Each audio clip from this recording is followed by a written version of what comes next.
बारिश हो रही थी। एक टूटा फूटा कमरा था जिसकी छत से पानी टपक रहा था।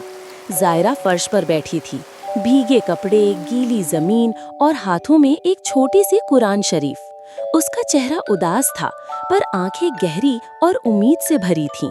या अल्लाह, क्या तू मुझे भूल गया है? जायरा वहीं बैठी रही, भीगी दीवार के सहारे।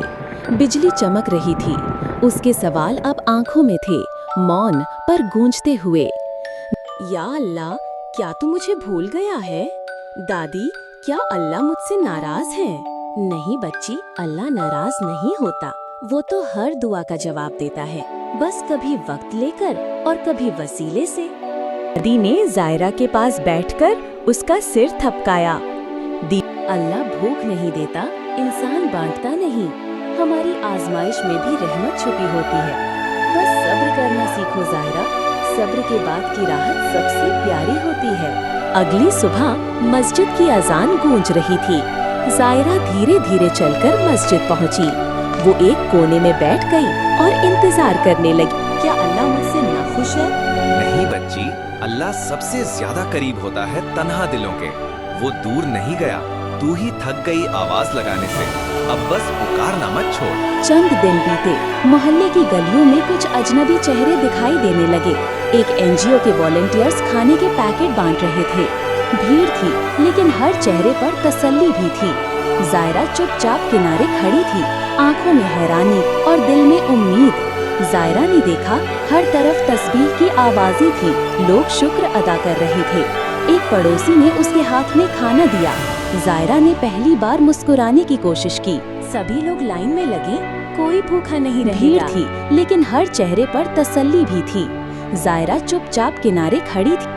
अल्लाह, क्या ये तेरा जवाब है? देखा जायरा, अल्लाह का जवाब आया। बस उसने इंसानों को वसीला बना दिया। अल्लाह देता है, बस अंदाज उसका अलग होता है। रात का समय था। जायरा कमरे में अकेली बैठी थी। सामने खुला आसमान, उसके पास दादी की तस्बीह, वही छोटी सी कुरान और दिल में एक नई दुआ। उसने आसमान की तरफ देखा। अब उसकी आंखों में सवाल नहीं, एक मिशन था। अब मैं किसी की शिकायत नहीं, किसी की राहत बनना चाहती हूँ। मुझे तेरा जवाब समझ आ गया है, अब मुझे किसी के जवाब की तरह भेज दे। अगले दिन जायरा मोहल्ले में एक बुजुर्ग महिला को सहारा देकर राशन की लाइन तक ले जा रही थी। हाफिज साहब दूर से देख रहे थे, देखिए मुस्कुराते हुए। अब ये बच्ची सिर्फ सवाल नहीं करती, अब ये किसी के जवाब की सूरत बन चुकी है।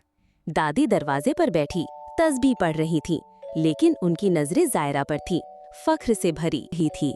जायरा बच्चों को कुरान पढ़ना सिखा रही थी। उसी सब्र किया था इस बच्ची ने। अब देखो, अल्लाह ने इसे दूसरों की राहत बना दिया। इससे बड़ा जवाब क्या होगा? रात का समय था। जायरा कमरे में अकेली बैठी थी। सामने खुला आसमान, उसके पास दादी की तस्बीह, वही छोटी सी कुरान और दिल में एक नई दुआ। उसने आसमान की तरफ देखा। अब उसकी आंखों में सवाल नहीं, एक मिशन था। इस्लाम ने उसे सिखाया, इंसान की सबसे बड़ी ताकत है यकीन और नेक अमल, और अल्लाह का सबसे बड़ा तोहफा है सब्र के बाद की राहत। कहानी पसंद आई हो तो लाइक कर दो।